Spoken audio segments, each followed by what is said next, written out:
Welcome to smart English world. સ્માર્ટની અંગ્રેજીની દુનિયામાં આપ સર્વનું હાર્દિક. રચના ક્લિયર હશે તો તમને ઇઝીલી એ વસ્તુ સમજાઈ જશે.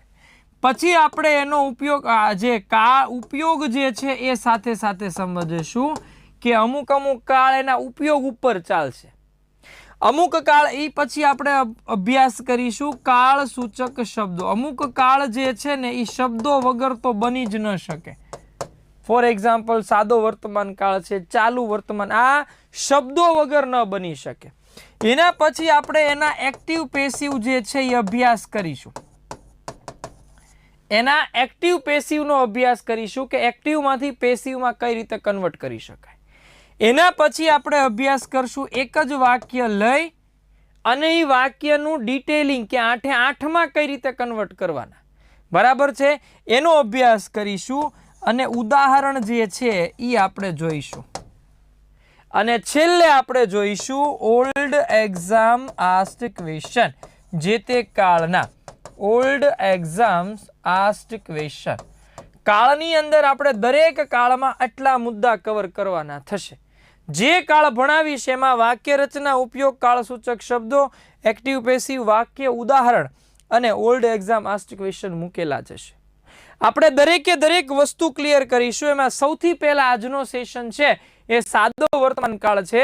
તો સાદા વર્તમાન કાળની શરૂઆત જે છે એની આપણે ચર્ચા કરીએ તો સૌથી પહેલા આપણે આવે છે વાક્ય રચનાઓ. શું છે? વાક્ય રચનાઓ. વાક્ય રચનાઓમાં સૌથી પહેલી વાક્ય રચના જોઈએ એક્ટિવની. એક્ટિવની અંદર આપણે જોવાનું છે હકાર વાક્ય રચના. ટોટલ 4 વાક્ય રચના આવશે: હકાર, નકાર, પ્રશ્નાર્થ ને પ્રશ્ન નકાર. એક્ટિવમાંય તે અને પેસિવમાંય તે. હવે વાત કરીએ આપણે હકાર વાક્ય રચના, થોડીક ટ્રેજેડિક છે. હવે અહીંયા આગળ આવશે કર્તા, જે હવે પછી આપણે એસ તરીકે મેન્શન કરીશું. હવે કર્તાની સાથે ક્રિયાપદનું મૂળ રૂપ મુકાશે અથવા ક્રિયાપદનું એસકેઈએસ વાળું રૂપ મુકાશે. હવે આ ક્યારે મુકાય તો એનો આધાર કર્તા ઉપર હશે. જો કર્તા તરીકે આઈ, વી, યુ અને ધે હોય, તમને કહું, કર્તા તરીકે આઈ, વી, યુ અને ધે હોય તો એને આપણે ક્રિયાપદનું મૂળરૂપ મૂકવાનું. અને કર્તા તરીકે જ્યારે હી, શી, ઈટ અથવા તો કોઈ નામ હોય, બરાબર, ત્યારે ક્રિયાપદને એસકેએસ નું રૂપ લાગે. અને ઈ એસકેએસ ના રૂપ કયા નિયમોને આધીન લાગે છે તો આપણે અગાઉ નાઉન એન્ડ નંબર્સ વિશે અભ્યાસ કર્યો હતો. એક વચનમાંથી બહુવચન બનાવવાના નિયમો સમજાવ્યા હતા.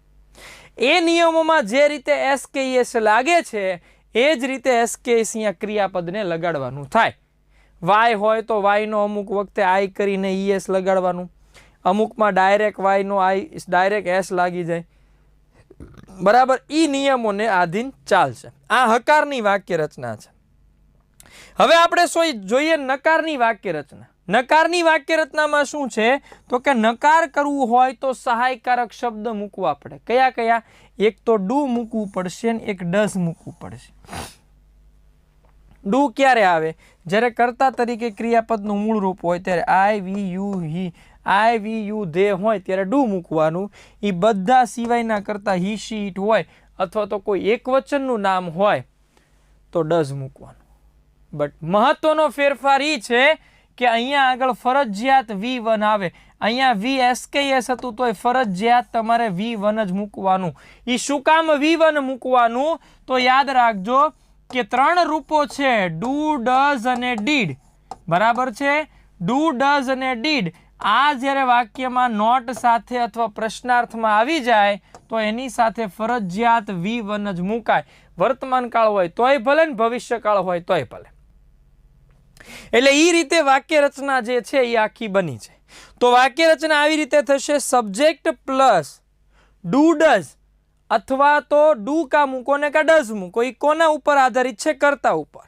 ડુ અથવા ડઝ, પછી એને લગાડી દો નોટ, પછી મૂકો V1, પછી ઓબ્જેક્ટ અને અધર્સ. હવે જ્યારે પ્રશ્નાર્થ વાક્ય રચના બનાવી છે ત્યારે ડુ, ડઝ આગળ લેવાનું, સબ્જેક્ટ જે છે એ પાછળ લેવાના અને ફરજિયાત મૂકવાનું V1. બાકી object others as it is. પ્રશ્ન નકાર બનાવી હોય તો ડુ, ડઝ પછી સબ્જેક્ટ અને પછી નોટ, આ ગ્રામેટિકલ સાચી વાક્ય રચના છે. ડુ ડઝ સબ્જેક્ટ અને નોટ એની પછી V1 મુકાય. બરાબર, ટૂંકા રૂપવાળી વાક્ય રચનાને અગાઉની પરીક્ષામાં સાચું પાડ્યું નથી, એટલે યાદ રાખજો વાક્ય રચના જે છે એકવાર એક્ટિવની ક્લિયર થઈ જાય એટલે આપણે પેસિવની વાક્ય રચના સમજીએ. યાદ રાખજો વાક્ય રચના ઇમ્પોર્ટન્ટ છે, જ્યારે ખાલી જગ્યા પૂછાશે વાક્ય રચનાને આધીન હશે. હવે જોઈએ પેસિવની વાક્ય રચના. તો પેસિવની વાક્ય રચના મેં તમને સમજાવી હતી કે પેસિવ કોને કહેવાય. પેસિવ એટલે ઓબ્જેક્ટથી શરૂ થાય. તો સૌથી પહેલા આવે છે ઓબ્જેક્ટ. હવે ઓબ્જેક્ટ આવે છે એની સાથે તમારે ટુ બી પ્રેઝન્ટ મૂકો એટલે કે એમ, ઇઝ અને આર મૂકવાનું થાય. ટુ બી પ્રેઝન્ટ એટલે એમ, ઇઝ અને આર. બરાબર છે. એના પછી એની સાથે ફરજિયાત શું મૂકવાનું? V3.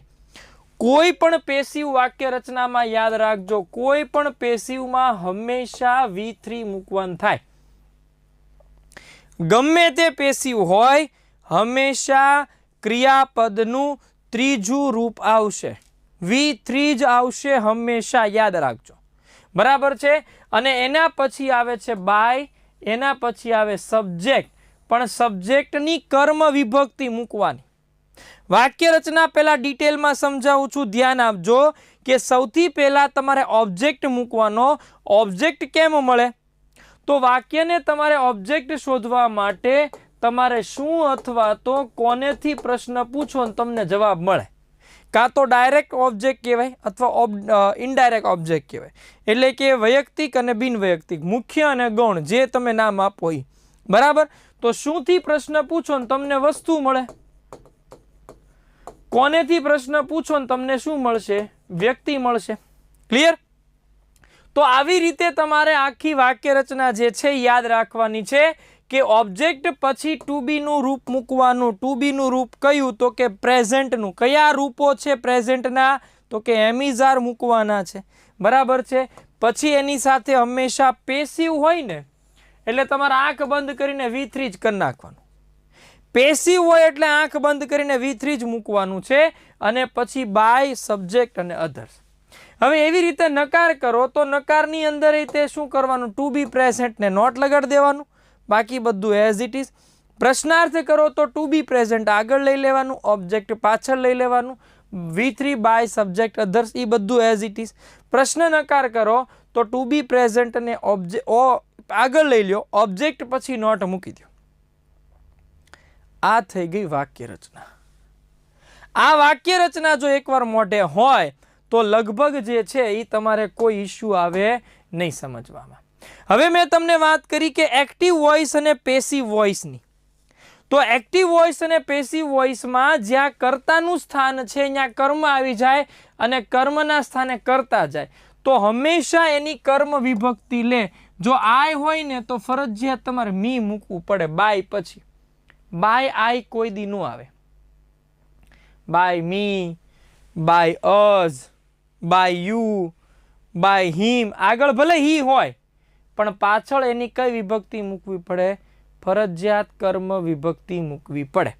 બરાબર. શી હોય તો હર કરવાનું, ઈટ હોય તો ઈટ કરવાનું, ધે હોય તો ધેમ. પણ નામ હોય તો નામ એમને રહેવા દેવાના. હમણાં હું એક્ઝામ્પલ સમજાવીશ એટલે આઈડિયા આવી જશે. બરાબર. અને જો વુ હોય તો બાય પછી મુકાય અથવા તો વાક્યના અંતે મુકાય. અને અપવાદમાં શરૂઆતમાં બાય વુમથી શરૂ કરી શકાય. એ હું એક્ટિવ પેસિવનું ચેપ્ટર લઈશ ત્યારે વધારે ડિટેલમાં આ વસ્તુ સમજાવીશ. બરાબર. ફિલહાલ તમારે કાળના એક્ટિવ પેસિવ 12 કાળ ભણો તો 12 કાળની એક્ટિવ અને 8ની પેસિવ વાક્ય રચના યાદ રાખવાની. બરાબર. હવે આવે કાળસૂચક શબ્દો. હવે એક વસ્તુ યાદ રાખજો, કાળસૂચક શબ્દોનો અર્થ શું થાય? તો કે કાળસૂચક શબ્દ એટલે એવા શબ્દો કે જે નિર્ધારિત કરી દે છે કે ગમે તે થાય આ શબ્દ જો વાક્યમાં આવ્યો તો સાહેબ એ હંમેશા આ જ કાળને લઈને આવશે. એને કાળસૂચક શબ્દો કહેવાય. તો વર્તમાન કાળની અંદર આવા શબ્દો આપેલા છે. કયા કયા? Always, often, sometimes, generally, usually, occasionally, rarely, seldom, never, hardly, scarcely, પછી habitually, daily, every day, every night, every month, every year, every week, once a week, day, once a week oblique day, twice a day, twice a month, twice a year. બરાબર. આવા બધા શબ્દ જે routine પ્રોસેસને દર્શાવે એ બધા સાદા વર્તમાન કાળમાં આવે. શબ્દ બધા યાદ રાખી લેજો, ખાસ ધ્યાન રાખજો. શબ્દ ઇમ્પોર્ટન્ટ છે અને શબ્દ જે છે એ મહત્વના છે. આ શબ્દ જોઈ લેજો અને ગુજરાતી ન આવડે તો થોડું ઘણું ટ્રાન્સલેટ કરી લેજો. બરાબર છે? આ સૌથી વધારે મહત્વનું છે, યાદ રાખજો. તમને આ ખબર પડવી જોઈએ કે કાળસૂચક શબ્દ કયા કયા છે. કાળસૂચક શબ્દ જો ખબર હશે તો કોઈ પણ કાળ હું તમને કહું, કોઈ પણ કાળ જે છે ને એ તમને રમતા રમતા આવડી જશે. કોઈ પણ કાળ જે છે એ તમને રમતા રમતા આવડી જશે, યાદ રાખજો. બરાબર, એટલે ખાસ ધ્યાન રાખજો. થઈ ગયા કાળસૂચક શબ્દ. હવે આપણે એક પછી એક સાદા વર્તમાન કાળના એક એક ઉપયોગ તમને ક્લિયર કરાવું. કયા પ્રકારના ઉપયોગો છે? સૌથી પહેલો ઉપયોગ કે ભાઈ વર્તમાનમાં બનતી નિયમિત ઘટનાઓને અથવા તો સ્વાભાવિક રીતે થતી કોઈ ક્રિયા હોય, નિયમિત બનતી ઘટના અથવા તો સ્વાભાવિક રીતે થતી કોઈ ક્રિયા હોય એને દર્શાવવા માટે સાદા વર્તમાન કાળનો ઉપયોગ થાય. કઈ રીતે? તો જો મુકેશ ખાલી જગ્યા ટુ બેડ એટ 10 PM. અહીંયા આગળ જ્યાંથી ખાલી જગ્યા પૂછાય ત્યાં મેં અહીંયા આગળ કલર બદલી અંડરલાઈન કરીને આપ્યું છે. આવી રીતે ખાલી જગ્યા પૂછાય. 4 ઓપ્શન હોય: ગો, ગોઝ, વેન્ટ અને ગોન. તમને કેમ ખબર પડી? તો જો એટ 10 PM ઈ શું થઈ ગયું? નિશ્ચિત ક્રિયા. આ સિવાય ઈ દરરોજની ક્રિયા થઈ. કઈ ક્રિયા થઈ ગઈ? દરરોજની ક્રિયા થઈ. તો અહીંયા આગળ નિયમિત બનતી ક્રિયા, સ્વાભાવિક રીતે બનતી ક્રિયા હોય ત્યારે સાદો વર્તમાન કાળ જે છે એ હું કહે. વી ખાલી જગ્યા 8 hours in a day. એક દિવસમાં અમે 8 કલાક કામ કરીએ છીએ. તો આઈ વી યુ ધે સાથે ક્રિયાપદનું મૂળ રૂપ અને હી શી ઇટ્સ હોય તો ક્રિયાપદનું SKS વાળું રૂપ યાદ રાખજો. એવી રીતે she reads newspaper every morning. Every morning એટલે દરરોજ સવારે. દરરોજ સવારે આપણે વાત કરીએ તો દરરોજ સવારે એટલે શું થાય? ક્રિયા વર્તમાન કાળ થાય. કયો? સાદો વર્તમાન કાળ. એટલા માટે હી શી ઇટ સાથે શું આવે? રીડ્સ આવશે. ક્લિયર? આ ખાસ તમે ધ્યાનમાં રાખજો. બીજો ઉપયોગ છે સનાતન સત્ય હોય, વૈજ્ઞાનિક તથ્ય હોય, કોઈ રૂઢિપ્રયોગ છે, કોઈ કહેવત છે, કોઈ સ્થાયી ક્રિયા છે. આ દર્શાવવા માટે સાદા વર્તમાન કાળનો ઉપયોગ થાય.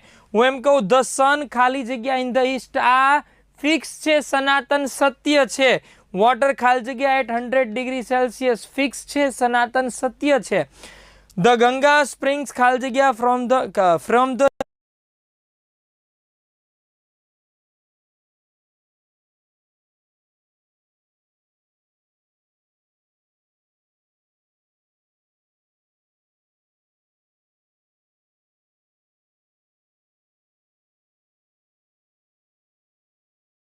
હિમાલયસ ફિક્સ છે.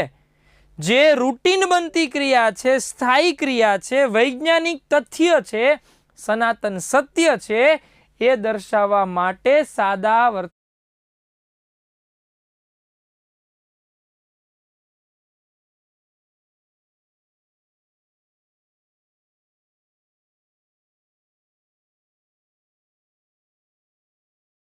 વર્તમાન કાળનો ઉપયોગ થાય. તો જે વાક્ય રચના છે એ પ્રમાણે હી શી ઇટ અથવા કોઈ વ્યક્તિનું નામ હોય તો SKS લગાડવાનું અને આઈ વી યુ ધે હોય તો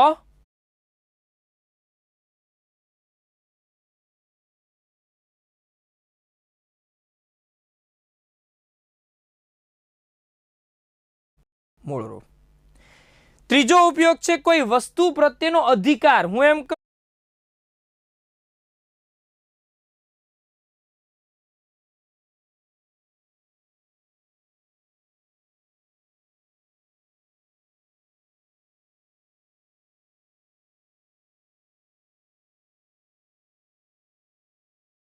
કહું કે અધિકાર મારો આ અધિકાર છે. બરાબર? હું એમ કહું he owns a big building.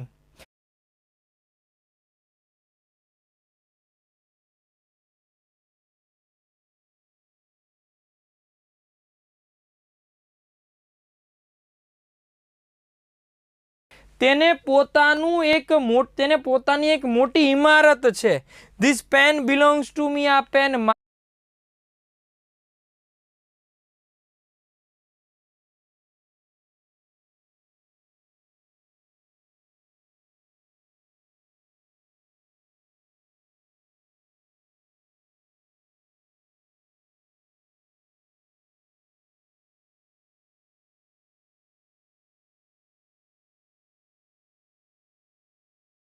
મારી છે તો મારી અધિકાર થઈ ગયો.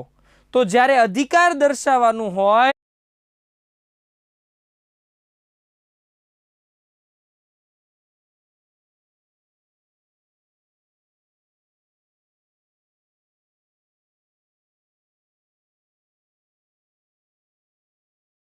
ત્યારે એસકેએસ લાગે, હી શી ઇટ હોય ત્યારે, અને આઈવી યુ ધેમાં મૂળરૂપ એટલે કે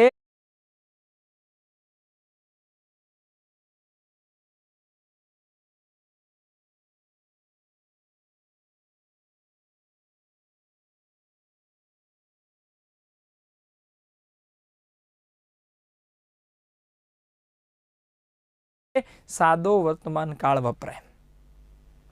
ત્રીજો ઉપયોગ છે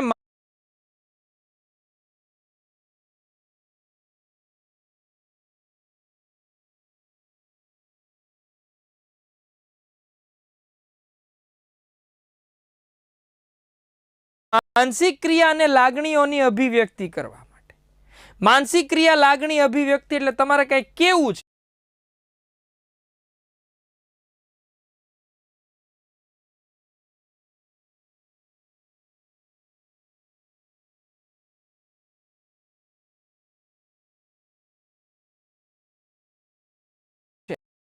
She understands my problem. તેણી મારા પ્રોબ્લેમને સમજે છે. She trusts in him.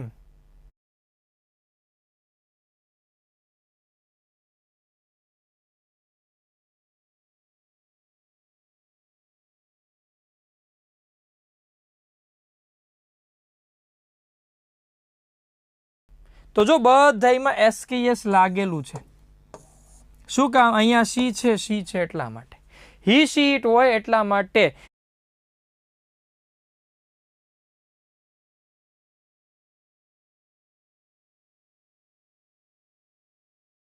અહીંયા આગળ વી છે તો પાછું ક્રિયાપદનું મૂળ રૂપ વી બિલીવ ઇન ગોડ.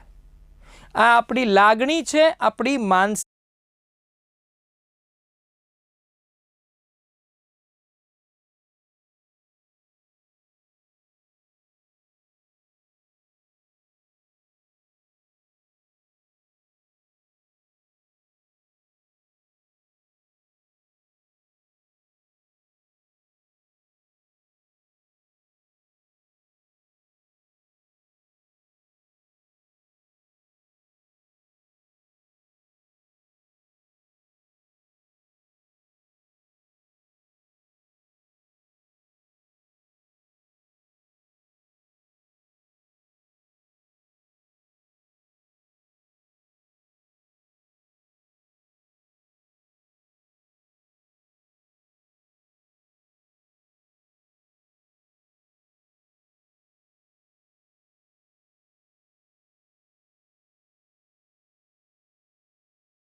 ક્રિયાનું સૂચન છે, યાદ રાખજો.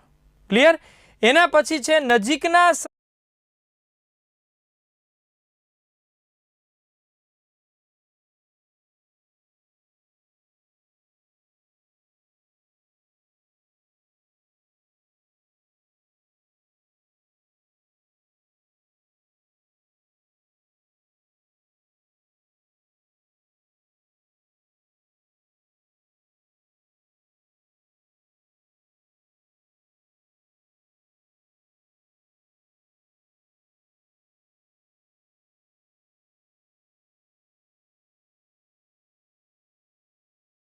સમયમાં થનારા નિશ્ચિત કાર્યક્રમને દર્શાવવા માટે, એટલે કે નજીક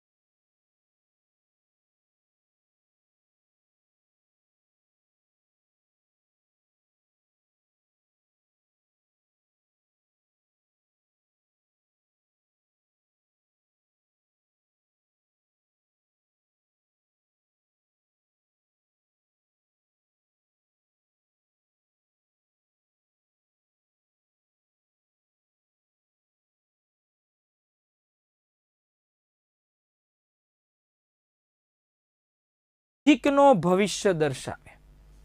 નજીકનો ભવિષ્ય દર્શાવે. ધ કોલેજ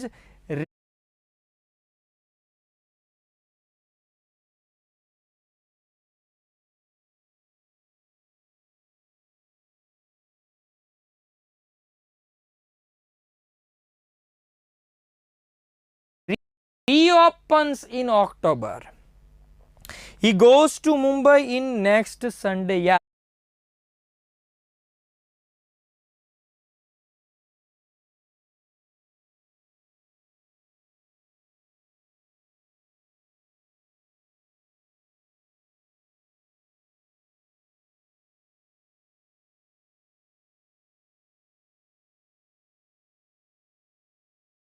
રાખજો.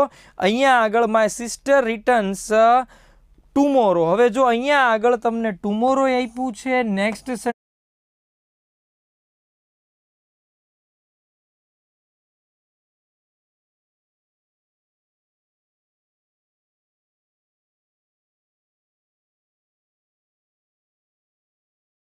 સન્ડે આપ્યું છે.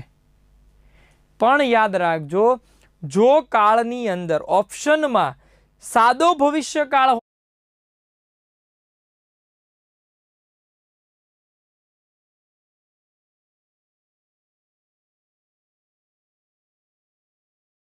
હોય તો પહેલી પ્રાયોરિટી સાદા ભવિષ્યકાળને આપવાની છે. ઓપ્શનમાં સાદો ભવિષ્યકાળ ન હોય તો સાદો વર્તમાનકાળ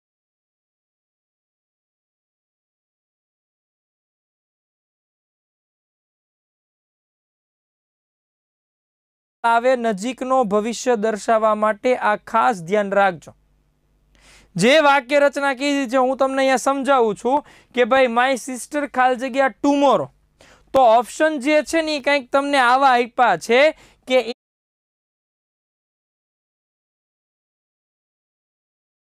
એ ઓપ્શન આપ્યો છે તમને રિટર્ન આપ્યું છે, બી ઓપ્શન આપ્યું છે ટુ રિટર્ન, સી ઓપ્શન આપ્યું છે રિટર્ન અને ડી ઓપ્શન આપ્યું છે રિટર્ન્સ. તો રિટર્ન્સ જે છે એ રાઈટ આન્સર થાય. પણ જો ઓપ્શન આવા હોય, ખાસ ધ્યાન રાખજો, જો ઓપ્શન આવા હોય two return, B will return, C returns અને ડી રિટર્ન્ડ. જો આ ચાર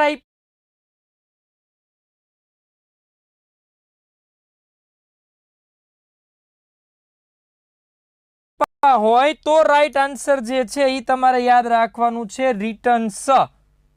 પણ અહીંયા આગળ રાઈટ આન્સર આવે છે વિલ રિટર્ન. શું કામ? જ્યારે ઓપ્શનની અંદર તમને કહું, જ્યારે ઓપ્શનની અંદર સાદો ભવિષ્યકાળની ગેરહાજરી હોય ત્યારે સાદો વર્તમાનકાળ નજીકનો ભવિષ્ય દર્શાવશે. યાદ રાખજો, આ ઓપ્શન વાઇઝ મેં તમને સમજાવ્યા છે. બંને સાથે આપે તો પહેલા સાદા ભવિષ્યકાળને પસંદ કરવાનું થશે. એના પછીનો ઉપયોગ છે હિયર અને ધ્યારથી શરૂ થતા ઉદ્ગાર વાક્ય. જો અહીંયા આગળ વાક્ય કયા પ્રકારનું હશે? ઉદ્ગાર હોવું જોઈએ, પણ હિયર ને ધ્યારથી શરૂ થયેલું હોવું જોઈએ. Here comes the bus. આ બસ આવી. આ ક્વેશ્ચન માર્ક નથી, કયું છે? ઉદ્ગાર ચિહ્ન હોવું જોઈએ. હું એમ કહું ધેર ગોઝ ધ બસ, જો બસ જાય, ત્યાં બસ ગઈ, જો તો એને દર્શાવવા માટે આપણે હંમેશા સાદો વર્તમાન કાળ લેવાય. એટલે હિયર કમ્સ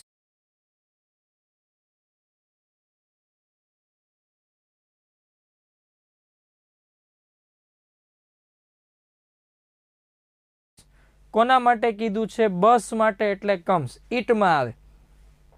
ધેર ખાલી જગ્યા ધ બસ, તો બસ માટે કીધેલું છે તો ઈ શેમાં આવે? ઇટમાં આવશે. એટલે કે એસકેએસ નો રૂપ જે છે એ લાગે.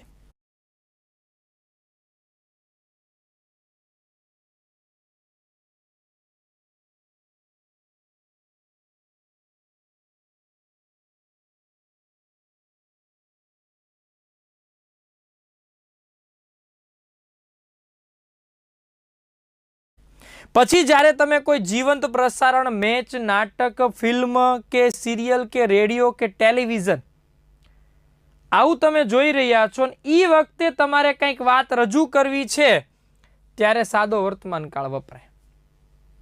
યાદ રાખજો. Kohli runs after the ball and catches it. જો અહીંયા આગળ રન્સ આપ્યું છે એની પાછળ દોડે છે અને કેચ પકડે છે. આ લાઈવની વાત કરે છે. કેમ ખબર પડી? તો કે અહીંયા આગળ મેચ પ્રસારણની વાત કરી છે. ઇન ધીસ ફિલ્મ એટલે પિક્ચરની અંદર કહી દીધું.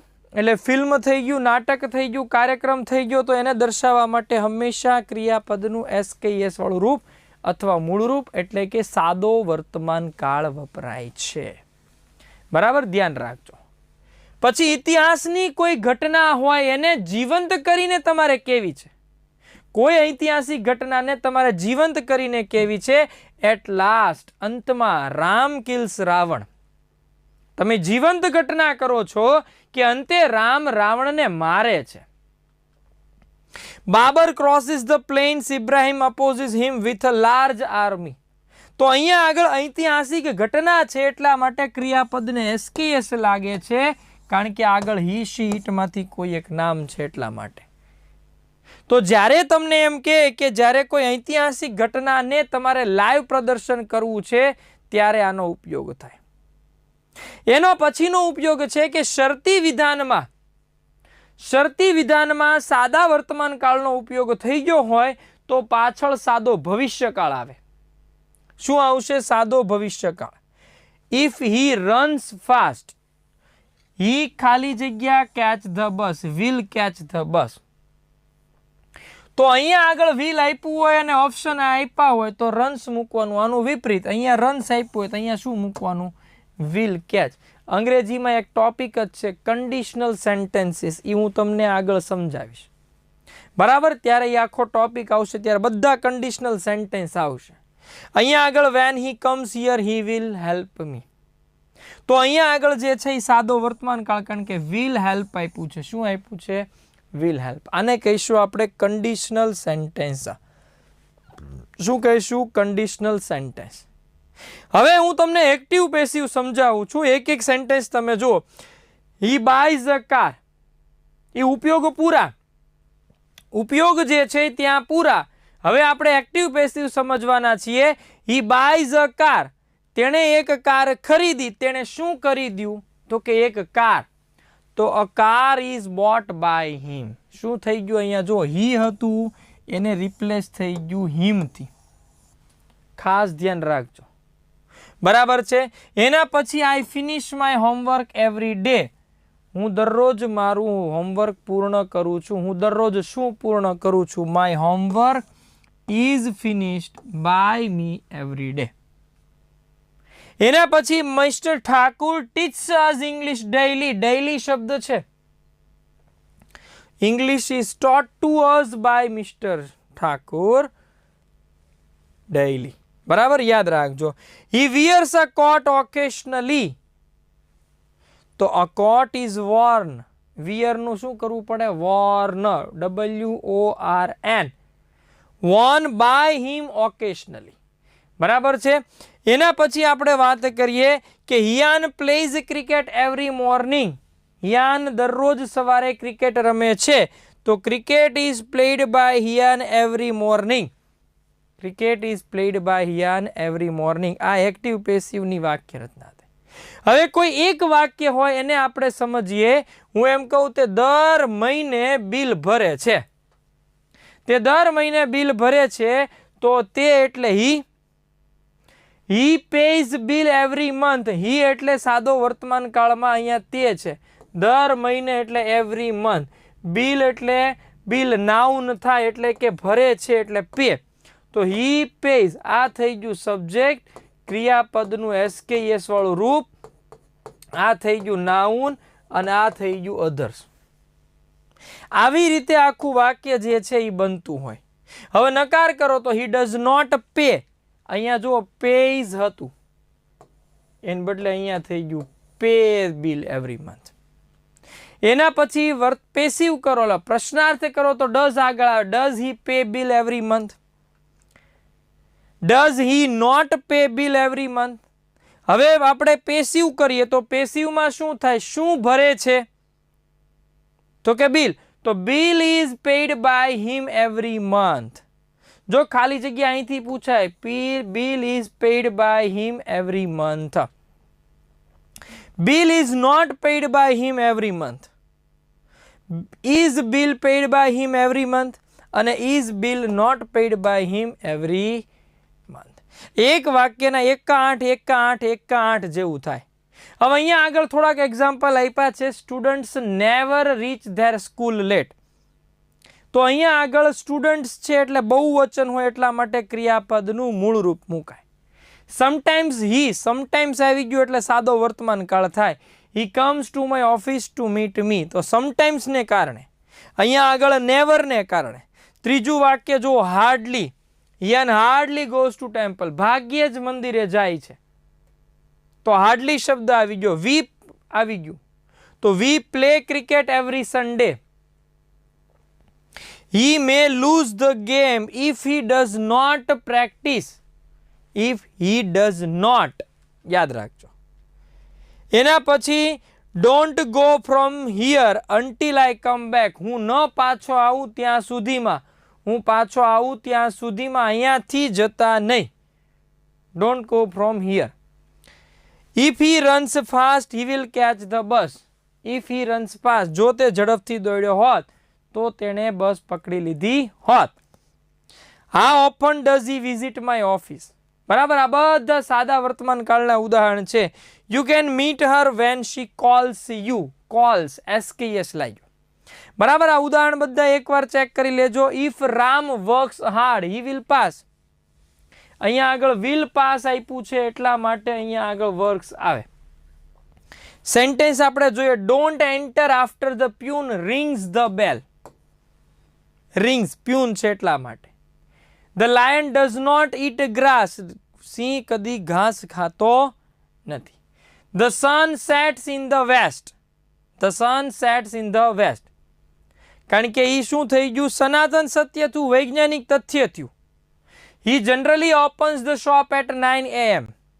Generally આપ્યું છે. Avyan goes for a walk once in a week. Once in a week આપ્યું છે, અઠવાડિયામાં એક વાર. તો જો આ બધા એના એક્ઝામ્પલ છે કે આવી રીતે એના સેન્ટેન્સ જે છે ને એ પૂછાઈ શકે છે. હવે હું તમને પ્રશ્ન સમજાવું છું કે સ્ટેપ બાય સ્ટેપ પ્રશ્નો કઈ રીતે આવે. આ ટોપિકમાંથી કેવા પ્રકારનો પ્રશ્ન અગાઉની પરીક્ષામાં પૂછાયેલો છે. સૌથી પહેલું છે દિવાળી ખાલી જગ્યા in Gujarat with more Joy and enjoyment. Routine બનતી ક્રિયા એટલે સાદો વર્તમાન કાળ. હવે દિવાળી પોતે ક્રિયા કરે નહીં એટલા માટે એક શું હોય, કર્મ હોય. તો અહીંયા આગળ જે છે એ રાઈટ આન્સર શું આવશે, ઇઝ સેલિબ્રેટેડ. શું આવશે, ઇઝ સેલિબ્રેટેડ. યાદ રાખજો. ઓકે, નેક્સ્ટ આપણે સમજીએ કે હેસ્ટ ખાલી જગ્યા વેસ્ટ, ઉતાવળ. હેસ્ટ એટલે શું થાય, ઉતાવળ. વેસ્ટ એટલે નકામ. તો અહીંયા આગળ હેસ્ટ ઈટમાં આવે. ઈટમાં આવે એટલે સાદો વર્તમાન કાળ. સનાતન સત્ય થયું એટલે શું આવશે, મેક્સ આવશે. સનાતન સત્ય છે એટલા માટે. એના પછી ટ્રથ ખાલી જગ્યા ઇન ધ એન્ડ, સત્યનો અંતમાં વિજય થાય છે. તો સનાતન સત્ય થયું. બરાબર, કોઈ શબ્દ આપેલા નથી છતાંય સાદો વર્તમાન કાળ બને. યાદ રાખજો.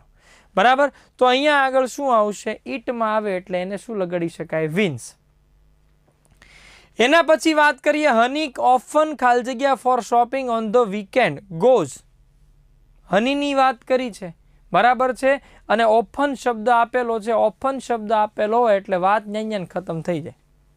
ઓફન શબ્દ આપી દીધો એટલે તમને કન્ફર્મ થઈ જાય. ડઝ હી ખાલી જગ્યા અપ અર્લી. ડુ ડઝ ડીડની સાથે હંમેશા ક્રિયાપદનું મૂળ રૂપ આવે. આપણે 1000 વાર આ વસ્તુ કીધી એટલે શું આવશે, ગેટ આવશે.